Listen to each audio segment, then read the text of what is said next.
యోగం 8 భాగాలుగా విభజించబడింది. అవి: 1 యమ, 2 నియమ, 3 ఆసన, 4 ప్రాణాయామ, 5 ప్రత్యకారం, 6 ధారణ, 7 ధ్యాన, 8 సమాధి. యోగా యొక్క ఉపవిభాగాలు: యమ అనగా అహింస మరియు సత్యం ప్రధాన లక్షణాలుగా ఉండే సద్గుణం. ఇది 10 భాగాలుగా విభజించబడింది. అవి: 1 అహింస, 2 సత్యం, 3 ఆస్తేయం, 4 బ్రహ్మచర్యం, 5 క్షమై, 6 ధృతి, 7 దయై, 8 ఆర్జవం, 9 మితాహాకార, 10 సౌసం. యమ యొక్క మొదటి విభాగం అహింస. సాధకుడు మొదట ధర్మం యొక్క 10 అంగాలను ఆచరించాలి. ధర్మం యొక్క మొదటి అంగం అహింస. అందువల్ల యోగాకు అహింసే పునాది. దీని అర్థం ఏమిటంటే ఎవరూ ఏ ప్రాణికి ఏ విధంగానూ హాని చేయకూడదు. ప్రతి ఒక్కరూ తమ కర్మల ఫలాలను అనుభవించవలసి ఉంటుంది. కాబట్టి హానికరమైన పనులు చేసే వ్యక్తి ఈ చక్రానికి లోనవ్వాల్సి వస్తుంది. అప్పుడు అతని మనస్సు యోగంలో స్థిరపడదు. దేవతలైనా త్రిమూర్తులైనా ప్రతి ఒక్కరూ తమ కర్మల ఫలాలను అనుభవించవలసి ఉంటుంది. మహారుషు మాండవ్యుడు ఒక దేవాలయంలో కళ్ళు మూసుకొని మౌనంగా ఆసీనుడై ఉన్నాడు. అప్పుడు ఆ గ్రామ రాజుగారి రాజభవనంలో దొంగతనం చేసి అటుగా వెళుతున్న కొందరు దొంగలు ఆ బాలుడిని చూశారు. వారు తమ కులదైవాన్ని ప్రసన్నం చేసుకోవాలనే ఆశతో అతని మెడలో ఒక ముత్యాల హారాన్ని వేశారు. అది పిల్లయార్ మెడలో కాకుండా దగ్గరలో పడుకుని ఉన్న మాండవ్యుడి మెడలో పడింది. అతను గాఢ నిద్రలో ఎంతగా మునిగిపోయాడంటే ఆ ముత్యాలహారం తన మెడలో పడిందన్న విషయాన్ని కూడా గమనించలేదు. కొద్దిసేపటికి ఆ గ్రామ పోలీసులు దొంగల కోసం వెతకడానికి బయలుదేరారు. వారు గ్రామం మొత్తం వెతికారు. కాని దొంగలకు దొంగిలించిన సొమ్ము ఏదీ దొరకకపోవడంతో వారు గ్రామం బయట ఉన్న అడవులలో వెతకడానికి బయలుదేరారు. వారికి పిల్లయార్ గుడిలో మాండవ్యుడి మెడలో ఆ హారం దొరికింది. మాండవ్యుడిని ఒక చెడ్డ దొంగగా భావించి వారు అతని వీపు వెనుకకు కట్టివేసి రాజు ముందుకు తీసుకువచ్చి, ఓ రాజా, మేము దొంగల నాయకుణ్ణి పట్టుకున్నాము. అతన్ని రెడ్ హ్యాండెడ్గా పట్టుకున్నాము. మనమతనికి శిక్ష విధించాలి అని చెప్పారు. రాజు మాండవ్యుడిని దొంగ భోజనం చేసిన ప్రదేశం ఇదేనా అని అడిగాడు. సాధారణ సమాధి స్థితిలో ఉన్న మాండవ్యుడు సమాధానం ఇవ్వలేదు. అతని మనసు చెదిరిపోతుండగా అతను మౌనంగా లేకుండా ఎలా ఉండగలడు? వెంటనే పోలీసులు, ఓ రాజా, ఇతను ఒక చెడ్డ దొంగ, మౌనంగా ఉంటూ గొప్ప ఋషిగా నటిస్తున్నాడు అన్నారు. రాజు అతన్ని బురదలో చెయ్యి పెట్టి మేకు కొట్టమని ఆజ్ఞాపించి, ఇతను తన రూపానికి నడవడికి గొప్పవాడా అని అడిగాడు. ఆ అనుమానంతో అతను తన గూఢాచారులను అక్కడ దాగి ఉండి గమనించి సమాచారం అందించమని పంపాడు. పోలీసులు వెంటనే మహర్షిని అరెస్టు చేసి వెళ్లిపోయారు. కొంతసేపటికే త్రిమూర్తులు కూడా అక్కడ ప్రత్యక్షమై, స్వామీ, మీరు అన్నారు. ఒక్కసారి ఆలోచిస్తే ఈ రాజు, అతని నగరం నాశనమవుతాయి. నువ్వెందుకిలా బాధపడాలి అని వారడిగారు. మాండవ్యుడు ఇలా జవాబిచ్చాడు, నేనేం చేస్తున్నాను? నా గత జన్మలో నేను చిన్నపిల్లగా ఉన్నప్పుడు కొన్ని ఈగలను పట్టి వాటి ఈకలను ఏరి వాటి దేహాలగుండా ఇనుపకడ్డీని గుచ్చి ఆడుకున్నాను. అందువల్ల ఈ జన్మలో నా చేతిలో ఇనుపకడ్డీని గుచ్చడం నా విధి. ఇది వింటున్న గూఢచారులు రాజువద్దకు పరిగెత్తి ఈ విషయం చెప్పారు. అప్పుడు రాజు తాను గుచ్చిన మేకను బయటకు తీసి అతని పాదాలపై పడి క్షమించమని వేడుకున్నాడని అంటారు. అందువల్ల మీరు ఇతరులకు హింస చేస్తే ఆ హింస మీకే తిరిగి తగులుతుంది అనేది సృష్టి నియమం. కాబట్టి తనకు హాని జరిగితే యోగం బాధపడుతుంది. అందువల్ల యోగి ఏ ప్రాణికి హాని చేయకూడదు. అంతేకాకుండా ఈ అహింసను పాటించడం ద్వారా హాని స్వభావం గల ప్రాణులన్నీ అతనికి మంచి స్నేహితులుగా మారతాయి. శివాజీ మహారాజు శ్రీరామదాసును చూడటానికి అడవికి వెళ్లినప్పుడు సింహాలు, పులులు, ఎలుగుబంట్లు మరియు ఇతరు జంతువులన్నీ అతని చుట్టూ 4 వైపులా దోడల్లా పడుకుని ఉండటం చూశాడని అంటారు. నిజానికి మనలో ఉన్న గుణాలే ఇతర ప్రాణులతో మనకున్న సంబంధాలలో కనిపిస్తాయి. మనం చెడ్డవారమైతే ఇతరులు మనతో చెడుగా ప్రవర్తిస్తారు. మనం మంచివారమైతే ఇతరులు మనతో మంచిగా ప్రవర్తిస్తారు. మనం ఏమైనప్పటికీ ప్రపంచం ఒక్కటే. ఎందుకంటే మనమే ప్రపంచం. ఎవరైనా మనల్ని కొడుతూనే ఉంటే మనం వాళ్ళని మనమే కొట్టుకుంటాం. అంతేకాకుండా అహింసను ఆచరించడం ద్వారా అహింసాగుణం ఉన్న సకల జీవరాశులు అతనికి ఉత్తమ మిత్రులుగా మారతాయి. శివాజీ మహారాజు శ్రీరామదాసును చూడటానికి అడవికి వెళ్ళినప్పుడు సింహాలు, పులులు, ఎలుగుబంట్లు మరియు ఇతర జంతువులన్నీ అతని చుట్టూ 4 వైపులా దూడల్లా పడుకుని ఉండటం చూశాడని అంటారు. వాస్తవానికి మనలో ఉన్న గుణాలే ఇతర జీవరాశులన్నింటితో మనకున్న సంబంధంలోనే కనిపిస్తాయి. మనం చెడ్డవారమైతే ఇతరులు మనతో చెడుగా ప్రవర్తిస్తారు. మనం మంచివారమైతే ఇతరులు మనతో మంచిగా ప్రవర్తిస్తారు. మనం ఎలా ఉన్నామో ప్రపంచం కూడా అలాగే ఉంటుంది. ఎందుకంటే మనమే ప్రపంచం. ఒక వ్యక్తి మనల్ని కొడుతూనే ఉంటే, మనం వారికి వీపు చూపిస్తూ ఉంటే కొంతకాలానికి వారి మనసు మెత్తబడుతుంది. వారు మనపై కరుణ చూపి మంచి చేయడం ప్రారంభిస్తారు అనేది అహింసను ప్రధాన లక్ష్యంగా కలిగిన కొందరి మతం. ఎవరికీ హాని చేయకుండా అందరినీ ప్రేమించడమే వారి ప్రధాన లక్ష్యం. ఇక్కడ మనం గుర్తుంచుకోవలసిన విషయం ఏమిటంటే, ధర్మంలో మొదటి భాగమైన ఈ అహింసా సూత్రం యోగాభ్యాసం చెయ్యాలనుకునేవారికి మొదటి ఆవశ్యక షరతుగా చెప్పబడింది. ఇప్పుడు మనం ఈ అహింసా ప్రేమ అనే సూత్రాన్ని కొంచెం పరిశీలిద్దాం. ఒక వ్యక్తిగా గాని, ఒక సమాజంగా గాని మనం ఈ ప్రపంచంలో ఒంటరిగా జీవించలేము. ఇతర ప్రజలతో, సమాజాలతో కలిసి జీవించడం, అందంగా జీవించడం, కొనడం, అమ్మడం, ఇవ్వడం, ప్రేమించడం మరియు అభినందించడమే మానవజాతి యొక్క లక్ష్యం. ఈ నియమాన్ని న్యాయంగా పాటిస్తే ప్రపంచంలో చెడు ఉండదు, కలహాలు ఉండవు. మనం ప్రపంచాన్ని ప్రేమతో బంధించి దానిని ఆలింగనం చేసుకుని ఆనందాన్ని అనుభవించవచ్చు. ప్రేమ మరియు శివుడు మరణించేవారు. మరణించేది ప్రేమే. ప్రేమ రూపంలో వచ్చినవారే మహనీయుడైన బుద్ధుడు, క్రీస్తు మొదలైనవారు.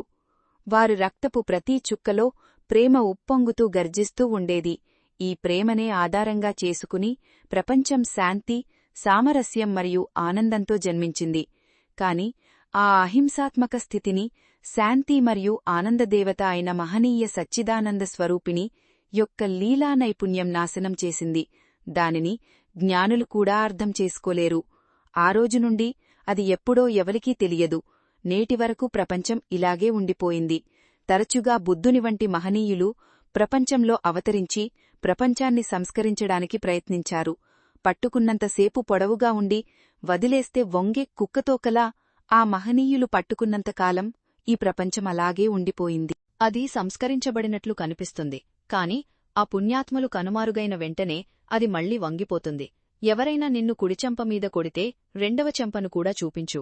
ఆ బోధన చేసిన యేసుక్రీస్తు శిష్యులమని చెప్పుకునే యూరోపియన్లు, అమెరికన్లు ఆ బోధనం తమ సొంత అనుభవంలో పాటించలేకపోయారు. తమ ప్రాణం కంటే గొర్రెపిల్ల ప్రాణానికే ఎక్కువ విలువనిచ్చి ఆయనను ప్రేమించిన గొప్ప బుద్ధుని శిష్యులైన చైనీయులు, జపనీలు ఆయుధాలు సిద్ధం చేయడానికి, సైన్యాలను సమీకరించడానికి వెనుకాడలేదు. అందువల్ల ప్రేమ ప్రపంచంలో శాశ్వతంగా నిలిచి ఉంటుందని, అహింసా సిద్ధాంతం ప్రపంచంలో ఎప్పటికీ వ్యాపిస్తుందని చెప్పనవసరం లేదు. అయితే కొందరు మన పురాణాలలోని ప్రహ్లాదుని కథను, విశ్వామిత్రుని స్నేహితుడైన వశిష్ఠుడు, కౌశికుని మధ్య జరిగిన పోరాటాన్ని ఈ సూత్రానికి సూచనలుగా ఉదాహరిస్తారు. తన తండ్రి బోధనలను వినడానికి నిరాకరించిన ప్రహ్లాదుడు తన తండ్రిని ప్రేమించాడని ఎక్కడా చెప్పబడలేదు. అంతేకాకుండా ప్రహ్లాదుని సహనం నరసింహ విగ్రహ సృష్టికి దారితీసింది. ఆ నరసింహ విగ్రహం గెలిచింది, కాని అహింసా సిద్ధాంతం గెలవలేకపోయింది. వశిష్ఠ, విశ్వామిత్రుల చరిత్రను తీసుకుంటే విశ్వామిత్రుడు కామధేనువుని వశపరుచుకోవాలని ప్రయత్నించి బాణాలతో కొట్టబడినప్పుడు వశిష్ఠుడు పారిపోయి విశ్వామిత్రుణ్ణి కౌగిలించుకుని తన ప్రేమను వదులుకోలేదు. అందువల్ల ఈ ప్రపంచంలో ప్రేమ, అహింసల ద్వారా విజయం సాధించలేమనేది కేవలం ఒక కల మాత్రమే. ఈ ప్రపంచం ఇష్టం, ద్వేషం, ప్రేమ, శత్రుత్వం, మంచి, చెడు వంటి విరుద్ధ గుణాల మిశ్రమం. విరుద్ధ గుణాలు లేకపోతే ఈ ప్రపంచం ఉండేది కాదు. కాబట్టి లౌకిక జీవితంలో ఉన్న గ్రీకులకు అహింస అవసరమా? అవునా కాదా? అది వేరేగా ఆలోచించాల్సిన విషయం. ఇక్కడ యోగ సాధన చెయ్యాలనుకునేవారు అహింసాతత్వాన్ని తప్పక పాటించాలి అని చెప్పబడింది. యోగాభ్యాసం చేసేవారు తమ మనసుని నియంత్రించుకొని ఎల్లప్పుడూ సుఖస్థితిలో ఉండటం అవసరం కాదా? హింసకు లోనయ్యే స్వభావం ఉన్నవారికి సుఖస్థితిలో ఉండటం అసాధ్యం. అందువల్ల అహింస చాలా అవసరం. యమంలోని రెండవ భాగం సత్యం. ఇది యమంలోని రెండవ భాగం. కళ్లతో చూసేది మరియు చెవులతో వినేది సత్యంగా పరిగణించబడుతుంది.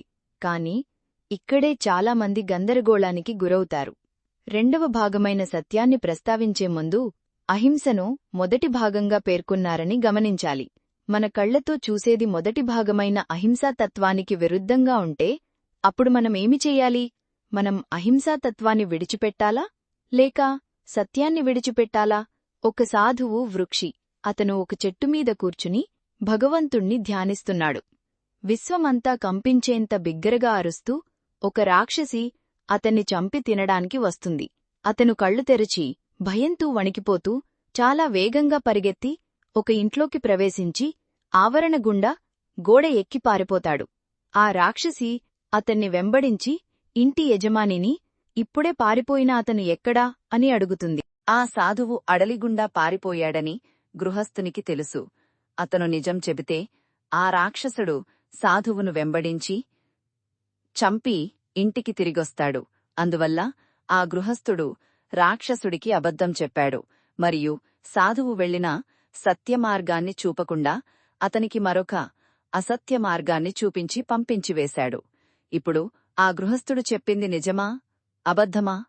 అతను పలికిన మాటలు ఒక సాధువుకు సంభవించబోయే హింసను నివారించాయి కాబట్టి సామాన్య ప్రజలు దానిని అబద్ధంగా భావించినప్పటికీ అది నిజమే. హింస చెయ్యడం లేదా హింసకు కారణం కావడం అబద్ధమని, హింసను తొలగించేదేదో నిజమని కొందరు అభిప్రాయపడతారు. అందువల్ల హింసతో కూడినదేదో అబద్ధం.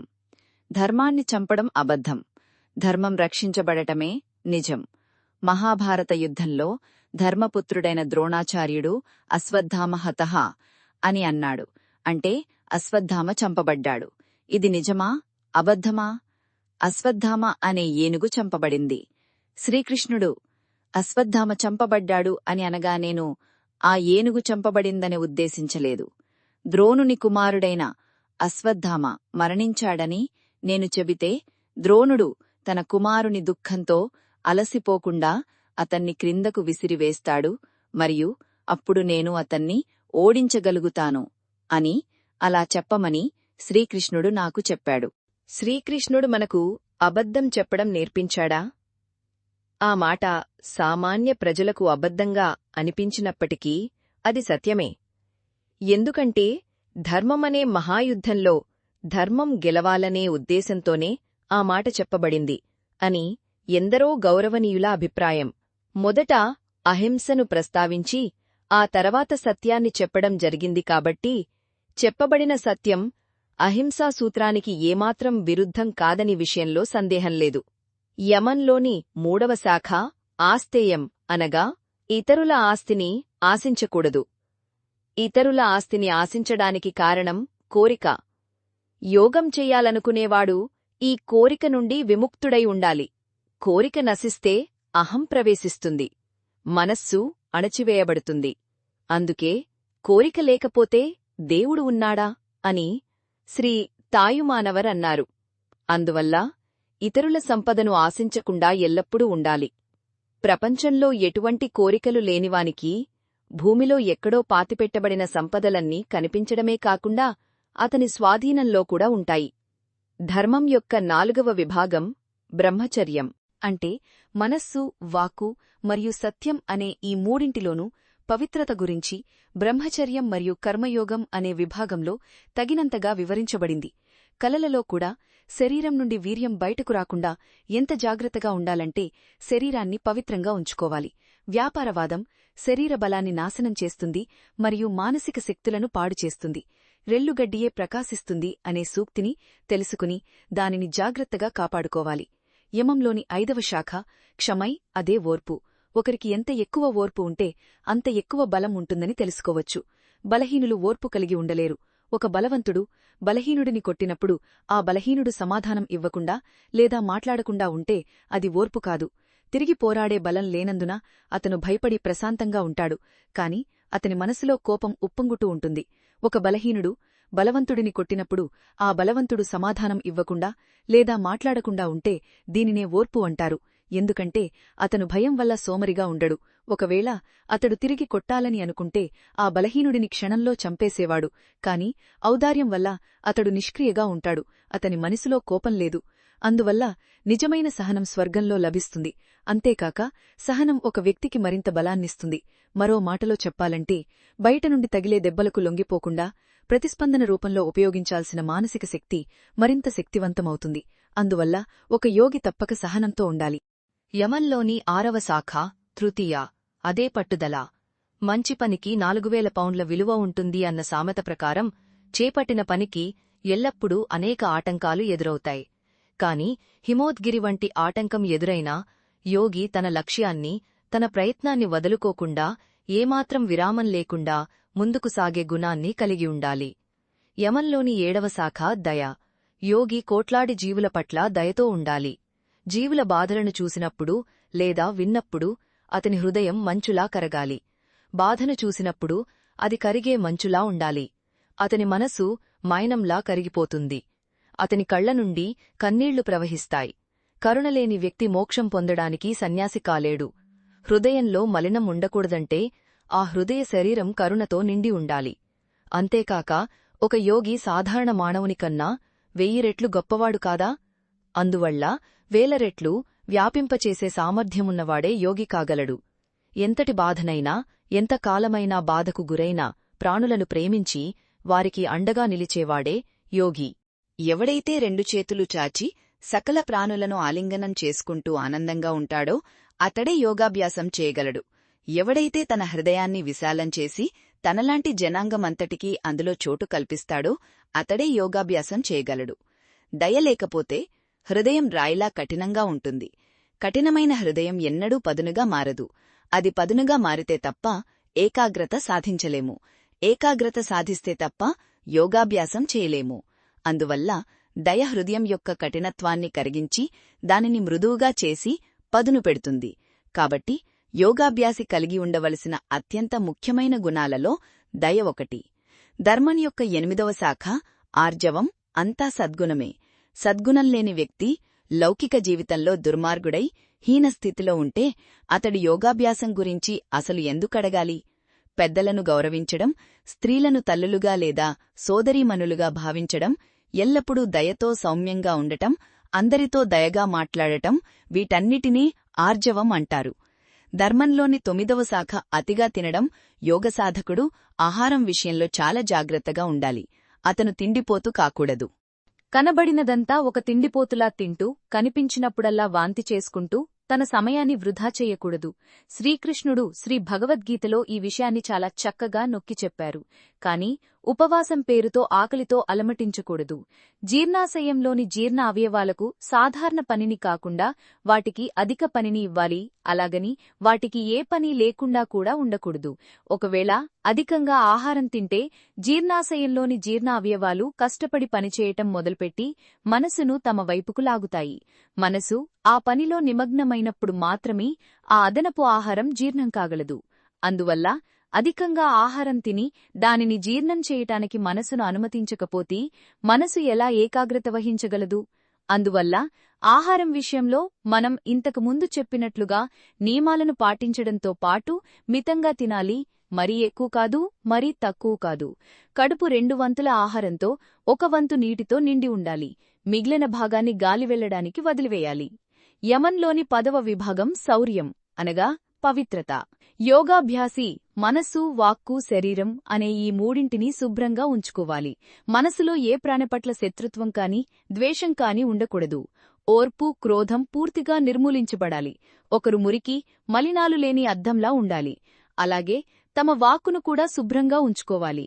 అబద్ధాలు చెప్పడం, చాడీలు చెప్పడం నిరుపయోగం.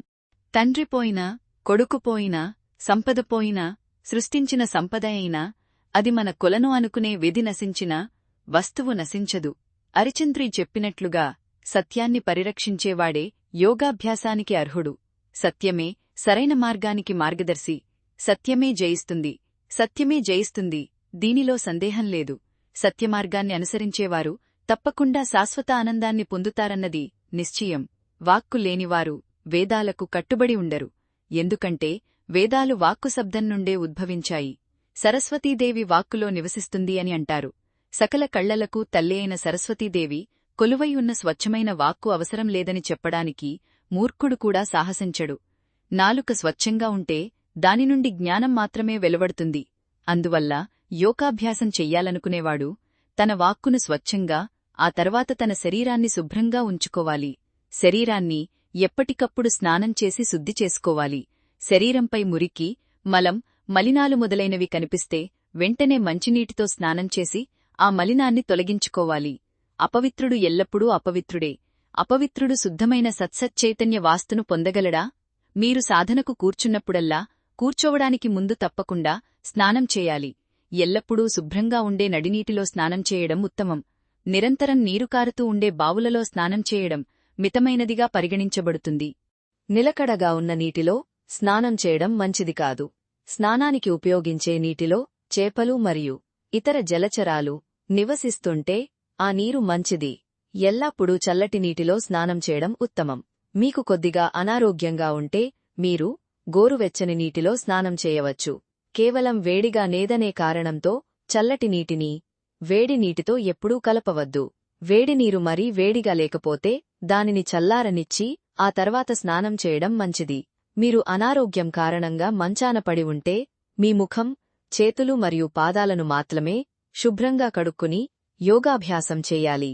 ఎల్లప్పుడూ తెల్లవారుజామున సూర్యోదయానికి ముందు బ్రహ్మముహూర్తంలో స్నానం చేయడం ఉత్తమం. సూర్యోదయం తర్వాత స్నానం చేయడం మితంగా ఉంటుంది. మధ్యాహ్నం స్నానం చేయడం చెడుగా పరిగణించబడుతుంది. సాయంత్రం స్నానం చేయడం చెడుగా పరిగణించబడుతుంది. అయితే రోజులో ఉదయం, మధ్యాహ్నం మరియు సాయంత్రం 3 పూటలా స్నానం చేయడం మంచిదిగా పరిగణించబడుతుంది. శరీరం ఎంత స్వచ్ఛంగా ఉంటే అది అంత ఆరోగ్యంగా ఉంటుంది. శరీరం ఎంత ఆరోగ్యంగా ఉంటే మనసు అంత ఆరోగ్యంగా మరియు ఉత్సాహంగా ఉంటుంది. మనసు ఆరోగ్యంగా ఉంటేనే శాంతించగలదు. అందువల్ల యోగాభ్యాసం చేసే వ్యక్తి ప్రశాంతంగా మరియు నిబ్బరంగా ఉండాలి. యోగ యొక్క రెండవ అంగం శీలాలు.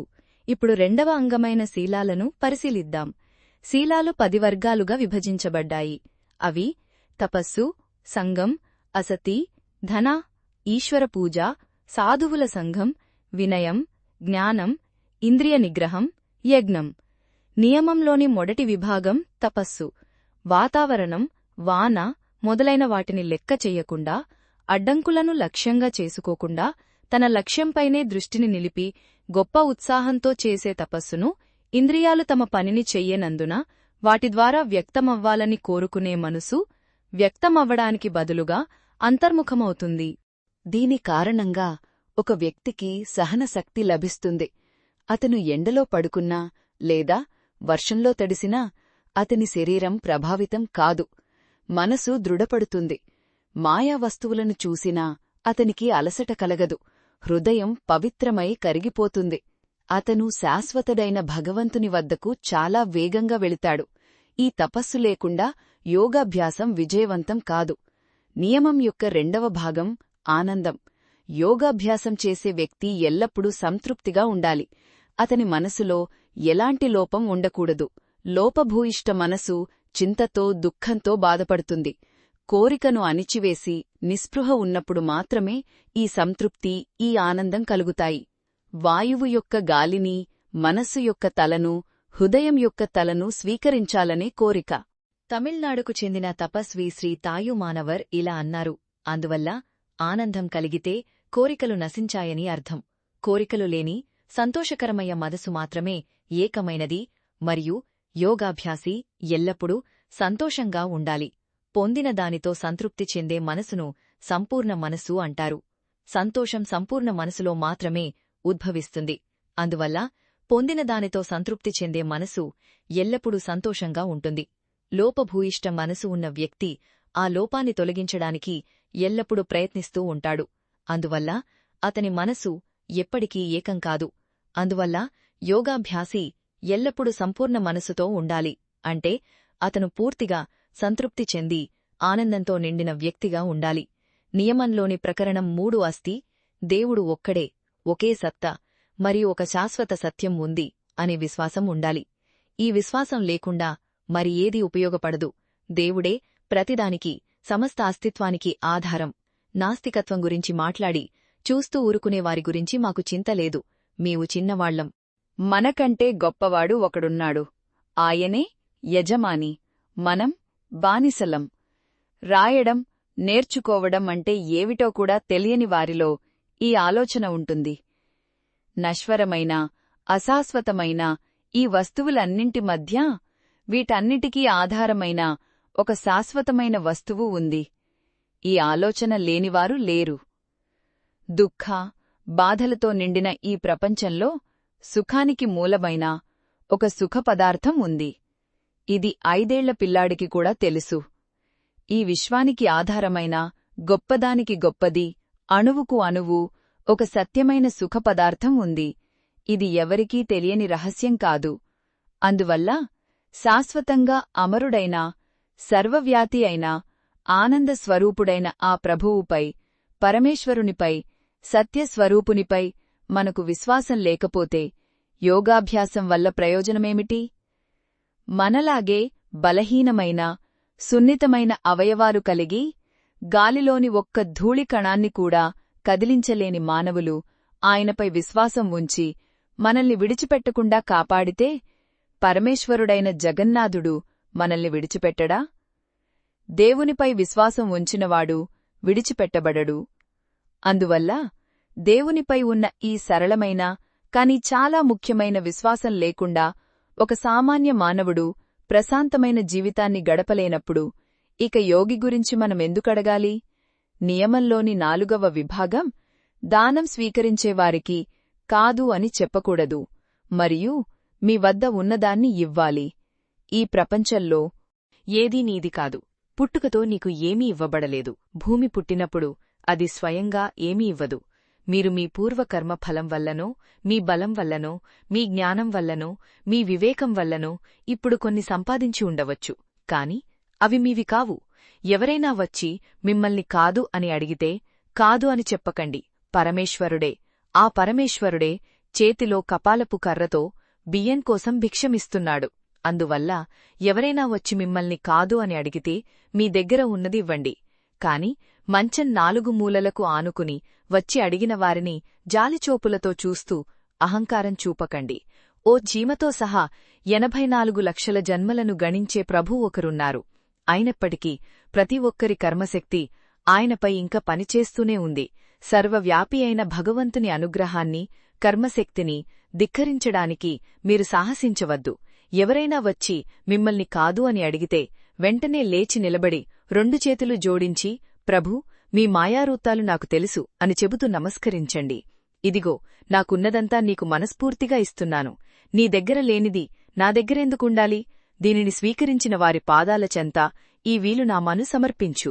మృత్యువు కూడా సీతను తీసుకురాలేదు అని అడగడం పాపం కాదా? కాదు అనే పదం దురాశపరుల కోసం, అది యోగుల కోసం కాదు.